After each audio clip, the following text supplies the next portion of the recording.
So, die Damen, so die Herren, jetzt wird es wieder ein bisschen schlüpfrig. Es geht um ein Thema, was wahrscheinlich jeder kennt, jeder macht's, keiner sagt's. Es geht um das Thema Sex. Wer von euch hatte schon mal Sex? Mit jemand anderem? Mit sich selbst? Es sind sehr viele Hände unten, ja, weil ist natürlich ein Thema, man bedeutet, wir wissen genau, wir leben hier in Köln, katholische Stadt, je nachdem, wo du herkommst, auf dem Land groß geworden, teilweise schwierig belegt, je nach kulturellem Hintergrund. Wir haben uns gedacht, wir trauen uns einfach mal. Es wird jetzt schlüpfrig auf der Bühne, es wird sexuell, aber natürlich hat es die gedankentankentypische Tiefe, denn es geht selbstverständlich in erster Linie auch beim Thema Sex um das Thema Selbstliebe, sich anzuerkennen, anzunehmen, so wie man ist, sich zu kennen, aber dann auch alle Spielarten auszuleben. Hier ist unsere nächste Referentin, hier ist Anja Mack.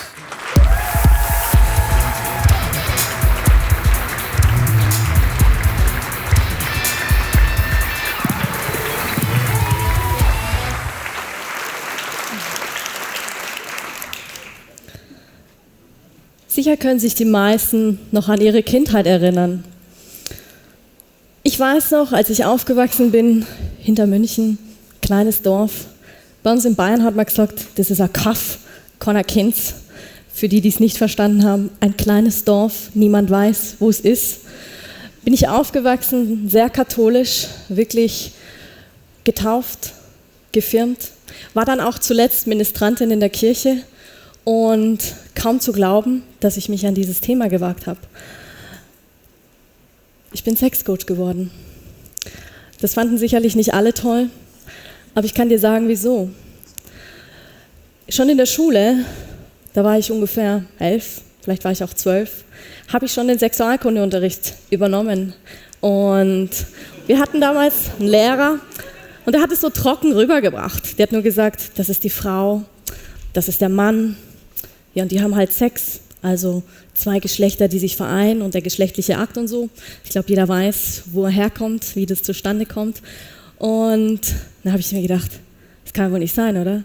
Ich meine, er hat nicht wirklich darüber gesprochen, auch nicht über Menstruation, über gar nichts. Dann habe ich gesagt, Sie, Herr Lehrer, und meine Schwester, glaube ich, kennt ihn auch noch, hat dann gesagt, ja, was ist denn, Anja? Dann habe ich gesagt, ich würde gerne den Unterricht ein bisschen aufpeppen. Können wir nicht Referate vergeben? Und alle so, oh, nicht schon wieder, Anja. Und dann habe ich gesagt, doch, habe ich mega Lust drauf. Dann habe ich angefangen, mich da einzulesen und ich habe ja schon viel gewusst und bin ich voll eingestiegen. Und Frau, ja, und deine Vulva und Vagina und wie viele wissen, dass die Vagina nicht unser Geschlechtsteil ist, sondern es ist die Vulva, nur so viel dazu. Und es hat Spaß gemacht und wir haben gelacht. Doch eins habe ich in der Schule nicht gelernt. Was heißt Selbstliebe? Was heißt, sich wirklich selber zu lieben? Ich meine, ich wusste, wie ich meine Sexualität auslebe. Das habe ich auch gemacht. Ich wusste, wie datet man Männer? Ja, man spielt mit seinen Reizen. Ich habe gewusst, wenn ich Sex haben will, wie ich es haben will und wann ich es haben will. Und das habe ich mir genommen. Aber das lernst du nicht in der Schule. Du lernst es auch nicht wirklich im Leben. Und dann habe ich mir gedacht, naja, kann ja nur besser werden. Und ich habe gedacht, jeder kann damit umgehen. Jeder kann so locker darüber reden. Denkst du, die wenigsten können es. Die wenigsten wissen nochmal, wie sie sich ausdrücken können. Und dann habe ich eine Erfahrung in meinem Leben gemacht, die hat mich so ein bisschen aus meiner Bahn geworfen. Und ich muss sagen, die Frage kriege ich ganz oft gestellt. Ja, warum bist du jetzt eigentlich wirklich Sexcoach geworden? Und vielleicht kannst du dich noch erinnern, wenn du dich verliebst. Du lernst jemanden kennen. Dann hast du Herzklopfen. Du hast Herzrasen. Dein Puls wird schneller und du denkst dir, wow, ist eine interessante Person. Da will ich mehr drüber wissen. Und du datest die Person. Im Idealfall, wenn du eine langfristige Beziehung eingehen willst. Was musst du machen? Du musst dich austauschen. Nicht nur körperlich, nicht nur über die Kommunikation, sondern natürlich auch sexuell. Und da lernst du die Person im Idealfall kennen. Doch was ist, wenn du eine Person kennenlernst, die dem allen nicht entspricht? Nach außen hin ist sie zuvorkommend. Sie ist nett, sie ist freundlich. Und du denkst dir, ja, es könnte die richtige Person sein. Bis du dann herausfindest, dass die Person gar nicht so ist. Und dann denkst du dir, okay, irgendwie hat die Person mich verarscht oder vielleicht hat sie auch einen psychischen Schaden. Und so war es dann auch. Da gab es einen Mann, der hat gemeint, wow, Anja, du bist eine tolle Frau und jetzt bin ich eine starke Frau und ich habe Selbstbewusstsein und ich weiß das. Ich weiß auch um meinen Körper Bescheid und hatte immer ein gutes Gefühl zu mir. Also ich konnte mich nackt im Spiegel anschauen und sagen, geil, tolle Frau, toller Körper. Aber irgendwas in mir hat gezögert. Wie viele von euch kennen das? Ja, man erstmal kann sich nackt vom Spiegel anschauen und sagen, boah, bin ich geil, meine Brüste, mein Arsch, egal was. Oder hat schon mal einen Spiegel genommen, gerade die Frauen, und gesagt, boah, was für eine geile Vulva, meine Schamlippen, toll. Und wir vergleichen uns die ganze Zeit. Ich habe das auch gemacht, aber weil ich es nicht besser wusste. Dann habe ich gesagt, oh, die hat aber schöne Beine, fände ich auch toll. Oh, die hat größere Brüste oder einen größeren Arsch. Ich meine, schau dir die Brasilianer an. Die spritzen alles auf, was noch geht. Brüste, Ärsche, sensationell. Und so kam ich dazu, dass ich dem Menschen vertraut habe. Ich habe mich mit ihm unterhalten, es ist Freundschaft entstanden. Aber ich wusste ganz klar, und die Grenze hatte ich gezogen, nein, ich will mit dieser Person keine Beziehung. Doch was machst du, wenn ein Mann sagt, was ist mir scheißegal? Er wollte mich besitzen. Was hat er gemacht? Er hat irgendwann gewusst, es ist ja nichts Verwerfliches. Wo arbeitest du? Wo gehst du ins Fitnessstudio? Wo treibst du dich rum? Tagsüber, nachts, abends, egal wo. Und irgendwann wurde aus dieser freundschaftlichen Beziehung ein Albtraum. Da fing der Mann an, mich zu stalken. Wusste, wo ich arbeite, hat angerufen, hat meinen Freundeskreis ausfindig gemacht. Und dann wirst du so an die Ecke gezwungen, dass du dir denkst, verdammte Scheiße, es bedroht dich jemand. Und nicht nur das, er hat dann auch Fotos auftauchen lassen. Und er hat gesagt, weißt du was, das ist dann über eine Wette gelaufen, das kam dann erst raus, als ich Anzeige erstattet habe, mit Nacktfotos. Und ich meine, hey, jeder hat bestimmt schon mal Fotos mit seinem Partner gemacht.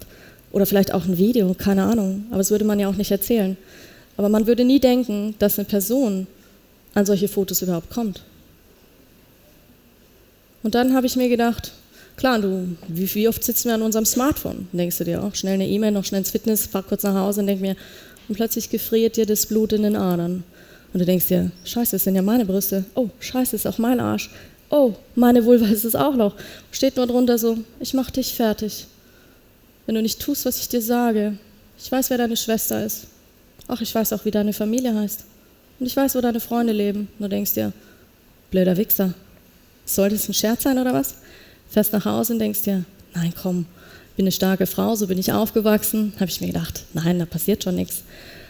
Und als ich dann zu Hause war, hat es aber mit mir was gemacht. Es hat mich doch eigentlich tief betroffen. Und dann habe ich es erzählt, wusste aber, dass die Familie so überfordert war, dass die mir nicht wirklich helfen können. Und da gab es meine Freundin, die war Polizistin. Und das war eigentlich mein größtes Geschenk, obwohl ich sie am Anfang mega gehasst habe. Sie hat mir dann eine Frage gestellt, weil sie wusste, hey Anja, du bist stark genug, du kannst das aushalten. Und du bist mutig, dass du deine Geschichte weitererzählst und sagst, hey, habe ich dann auch gemacht. Sie hat mir dann eine Frage gestellt. Was ist das Gute daran? Und ich mir, bist du noch ganz dicht? Was soll denn jetzt das Gute dran sein? Sag ich fühle mich eingeschränkt, ich schäme mich gerade für meinen Körper. Da ist ein blöder Wichser, der macht mir das Leben gerade schwer. Sage ich nur, weil er kein Nein akzeptieren kann. Und danach macht er wahrscheinlich wieder auf Psychoschiene und dann kommt er wieder frei und dann heißt, oh, ist ja nichts passiert. So ist es dann auch gekommen. Und dann habe ich mir nur gedacht, wenn du so gegen die Wand gedrückt wirst, willst du Opfer sein oder willst du Schöpfer sein? Dann habe ich mir gedacht, nein. Ich kündige einfach mal meinen Job, weil es kann noch schlimmer werden. Sage ich, wenn ich die Firma gegen die Wand fahre und mich selber auch gegen die Wand fahre, dann erst recht. Und was hat es dazu gebraucht? Nicht so dieses, oh, wieso hat er das mit mir gemacht? Oh, ich bin so arm, so ein schlimmes Opfer, ich wollte das nicht. Und dann habe ich noch mal eine Reise gewagt. Dann habe ich mir gedacht, scheiße, jetzt will ich es wissen. Weil bewusst war ich mir schon, ich kann es alleine nur verändern. Ich alleine kann nur diesen Zustand vorher wieder zurückholen, mich selber zu lieben. Und das war die Reise. Und wie oft liest du in Zeitungen, finde dich selbst, Selbstliebe. Ja, du musst das und das machen, damit du deine Selbstliebe findest. Ganz ehrlich, wenn du durch so eine Scheiße gehst, weißt du, was Selbstliebe ist. Dann erst weißt du, was es heißt, dich nicht dafür zu schämen. Also was habe ich gemacht? Denke ich mir, naja, es sind ja schöne Fotos, aber da geht noch mehr, oder? Dann habe ich eine Fotografin engagiert und habe mir gedacht, jetzt machen wir mal schöne Aktfotos. Wenn wir was verbreiten, dann was Stil hat, oder Ladies? Schöne Dessous, was auch immer, da freut sich bestimmt auch nochmal ein Mann oder der Partner dann. Und da habe ich mir gedacht, geil, ich will dieses Gefühl wieder zurückhaben. Ich wollte wieder wissen, wie spürt sich das an, diese Nähe, diese Hingabe, diese Berührung. Ja, aber wie viele spüren das gar nicht? Wie viele halten es aus? 20, 30, 40 Jahre? Ich bin wahnsinnig geworden. Bei mir waren es nur 6 Monate. Bei anderen läuft 30, 40 Jahre nichts mehr. Da dachte ich mir, Gott, wie halten die das aus? Diese Nähe, diese Hingabe. Und was hat das mit mir gemacht? Du fühlst dich jetzt wie wenn du dir jetzt einen Faden vorstellst, den schneidet man ab und denkst dir, das war's, jetzt habe ich keinen Sex mehr. Dann denke ich mir, hä? Wie? Es geht ja gar nicht. Ich brauche doch beides. Ich brauche sowohl die Nähe und die Hingabe, also dieses weibliche Prinzip, sich fallen lassen. Ich meine, was lieben wir Frauen nach dem Sex? Wir wollen kuscheln, wir wollen uns fallen lassen. Was will der Mann meistens? Ja, der will ein Bier und ist eigentlich schon ganz woanders. Dann dachte ich mir, aber das wollte ich wieder haben. Ich wollte mich wieder lebendig fühlen. Ich wollte wieder wissen, ja, wie ist das? Wie fühlt sich das an? Und dann bin ich da noch weitergegangen. Wusste ich ja schon, okay, aber ich muss die Seite noch verstehen. Warum ist der so geworden, wie er geworden ist? Was habe ich gemacht? Ich habe angefangen, ihn zu stalken. Ich wollte wissen, ja, wie ist denn das so? Was bewegt so eine Person, dass die auf jemand anders so zugeht und sagt, natürlich, sie will dich separieren. Sie will, dass du unsicher wirst. Sie will, dass du dich schämst. Sie denkt, dass mit dir etwas nicht stimmt. Und das redet die dir so lange ein und das geht schleichend. Das ging fast über 2 Jahre. Man glaubt es kaum. Und jetzt denkt man, aber Anja, du bist doch so eine starke Frau. Ja, Bullshit, das kann jedem passieren. Weißt du, werde ich nächste Woche stalkt? Heute stalkt? Ich bin selber zum Stalker geworden, also von dem her habe ich mir gedacht, es muss ja irgendwas geben, was die Person bewegt hat, das zu tun. Und dann habe ich angefangen, es rauszufinden. Dann habe ich mir gedacht, so Bürschchen, jetzt schauen wir mal, mit mir machst du das nicht nochmal. Weil ich wusste, es wird keiner kommen und sagen, oh Mimi, ich verändere es für dich. Nein, es liegt in meiner Verantwortung. Das heißt, was habe ich gemacht? Ich bin noch einen Schritt weiter gegangen und habe gesagt, okay, das lassen wir jetzt mal hinter mir. Weil meistens ist klar, dass solche Menschen nur auf schwache Menschen gehen. Da dachte ich mir, jetzt erst recht. Und alle haben gesagt, ja, du musst deine Social Media und alles runterfahren. Sag ich, ich mache mich gerade selbstständig. Reichweite, das ganze Social Media, jeder weiß, das ist doch wichtig. Denke ich mir, scheißegal, alles wieder hochfahren. Mich überall angemeldet, wo es geht. Da dachte ich mir, ja, jetzt bin ich Sexcoach. Und dann haben alle gesagt, selbst mein Papa hat gesagt, was machst du? Das verstehe ich nicht. Warum machst du das? Wie kannst du da anderen Menschen helfen? Ja, wir erzählen das einfach keinem, dann passiert doch nichts. Dann denke ich mir, das ist der falsche Weg. Also traut euch. Wie oft tun wir Dinge, und ich glaube, jeder hier hat eine Geschichte, die wahrscheinlich noch niemandem erzählt hat. Ja, aber was ist leichter? Davon wegzulaufen, es niemandem zu erzählen, eine Mauer aufzubauen? Nein, das war ich nicht. Es ist immer leichter, sich zu öffnen. Es ist doch schön, sich zu zeigen. Wer ist man? Man ist verletzlich. Das haben wir alle in uns. Und dann erst habe ich begriffen, was Selbstliebe ist. Die Liebe haben wir alle in uns. Nur trauen wir uns nicht so vor Menschen, uns hinzustellen und sie zu zeigen. Mir muss erst keiner kommen und sagen, dass ich mich selber liebe. Wenn ich mich in den Spiegel anschaue und sage, ich stehe da, wie nackt, wie Gott mich geschaffen hat. Ich meine, wie kommen Babys auf die Welt? Angezogen? Bestimmt nicht. Die sind auch schon nackt. Ja, und da lieben wir sie doch auch. Oder habt ihr eure Kinder nicht geliebt? Wenn die auf die Welt kommen, dann haltet ihr diese Schöne im Arm. Das ist wahrscheinlich das schönste Gefühl für Eltern, wenn das Kind nackt auf die Welt kommt. Und das möchte ich euch mitgeben. Ihr müsst, klar, Bewusstsein dafür schaffen, so quasi, was ist passiert. Das Verständnis hatte ich schon, weil ich die andere Seite studiert habe. Jetzt musste ich es nur noch loslassen. Ja, aber wie lässt man so einen Scheiß los? Okay, ich musste lernen, durch die Emotionen durchzugehen. Hat mir das geholfen? Es war ein fucking Scheißweg, ganz ehrlich. Du gehst erstmal zu einem Psychologen wahrscheinlich. Das hat mir mein Arzt empfohlen. Ich sage, ja, mach eine Gesprächstherapie. Wie soll mir Gesprächstherapie helfen, da durchzukommen? Bin ich in die Praxis gegangen, habe ich mir gedacht, probier es das halt aus. Bin ich in die Praxis gegangen, dann sagt der Arzt schon so, ja, Sie sehen ja vertrauenswürdig aus. Dann denke ich mir, ach du Scheiße. Und dann sage ich, naja, Sie wissen schon, also ich bin gestalkt worden und irgendwie, es hat was mit mir gemacht. Ich schäme mich für meinen Körper, für das, was mir passiert ist.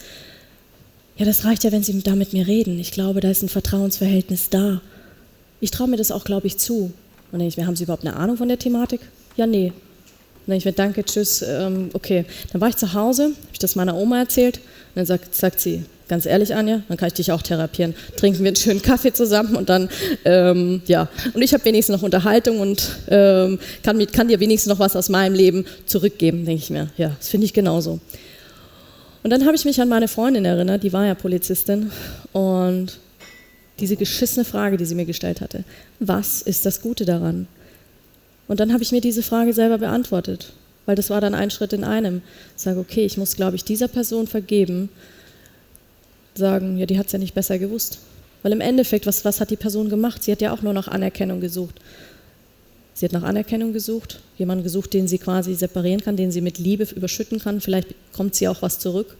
Aber im Endeffekt hat diese Person nach der Liebe seiner Eltern gesucht, nach der Anerkennung, nach dem auch geliebt zu werden. Und als ich das für mich erkannt habe, denke ich mir, was? Eigentlich ist das nur ein kleiner Junge, der war auch Anfang 35, der geliebt werden will. Und das hat dann bei mir den Rahmen gesprengt. Da hatte ich Wut, dann hatte ich Aggression, ich habe geweint, ich habe gelacht, ich habe geschrien und dachte ich mir, danke. Das war es, was ich gebraucht habe. Jemand, der mich durch diese scheiß Emotionen führt. Und dann ist es leichter geworden. Weinen und wieder weinen und wieder weinen. Und dann konnte ich es loslassen. Das heißt, ich hatte den 3. Schritt erreicht. Was habe ich jetzt aber noch gebraucht? Eine neue Ausrichtung. Dann dachte ich mir, okay, will ich jetzt nochmal in die Richtung gehen? Sage ich, nein, jetzt gehe ich in die andere Richtung. Jetzt zeige ich den Leuten, wie sie ihren Körper wieder verstehen können. Weil es spielt keine Rolle, ob du dick bist, ob du dünn bist, ob du groß bist, ob du klein bist. Und glaubt mir, selbst Männer haben auch die Thematiken. Wie viele habe ich im Coaching, die dann sagen, ja Anja, ich habe gar keinen Sex mehr mit meiner Frau, da passiert einfach nichts mehr. Dann habe ich die Leute natürlich, die auch einen sexuellen Missbrauch erlebt haben. Und das sind sowohl Männer als auch Frauen. Ich habe Paare, die sagen, wie machst du das? Wie hast du wieder zu dir selber gefunden? Habe ich gesagt, ganz einfach, ich habe einfach gelernt, mich nicht dafür zu schämen. Weil dann gibt es Aktfotos, die können auch schön sein. Die Frage ist, wie betrachtet man es? Ich kann die Scheiße von oben anschauen oder ich kann einfach mal sagen, ja, ich beleuchte sie von allen Seiten, weil ich meine, so bin ich aufgewachsen. Wir hatten Kühe, klar. War das für uns jetzt nicht, weil jeder, der in die Natur fährt, der denkt sich, oh, das stinkt aber. Naja, man kann auch denken, mein Gott, das ist auch ein guter Duft. Wir tun wenigstens noch was für die Umwelt dafür. Und ja, was war dann der 5. Schritt? Ich musste einfach was Neues tun. Und habe dann einfach angefangen, neue Dinge zu tun. Und dann habe ich mich wieder auf eine Reise begeben. Ich habe angefangen, Sexualität noch mehr in mich einzuhauchen, habe gesagt, wie funktioniert es? Ich wollte diesen alten Zustand herstellen, von sich umarmt fühlen, geliebt fühlen, also sich das selber zu geben. Und liebe Frauen, ich kann es euch nur ans Herz legen, befasst euch mit eurem Körper. Weil nur wenn du selber weißt, wie du berührt werden willst, dann kannst du es doch auch deinem Partner sagen. Wie oft gehen wir Frauen davon aus, wir liegen im Bett und man plötzlich so, ja, mein Partner muss wissen, dass ich jetzt genau da berührt werde. Ja toll, du denkst es, aber du musst es auch aussprechen.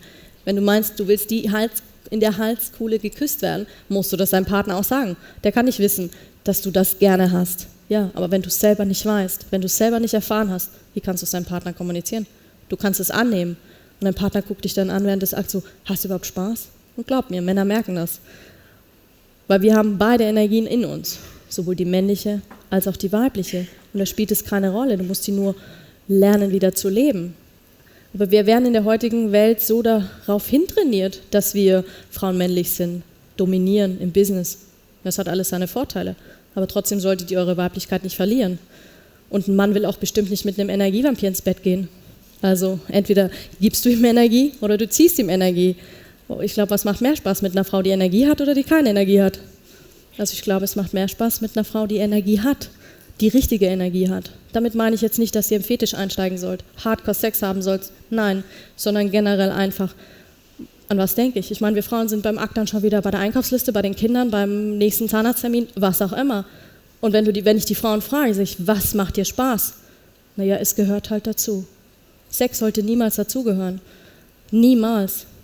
Also, ruf dir die 5 Schritte nochmal in Erinnerung, mach's dir bewusst, hab Verständnis dafür, lass es los, integriere Neues und tu es dann auch.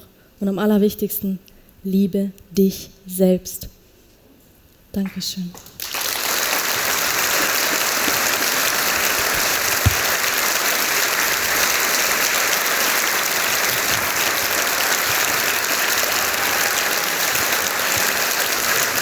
Anja Mack.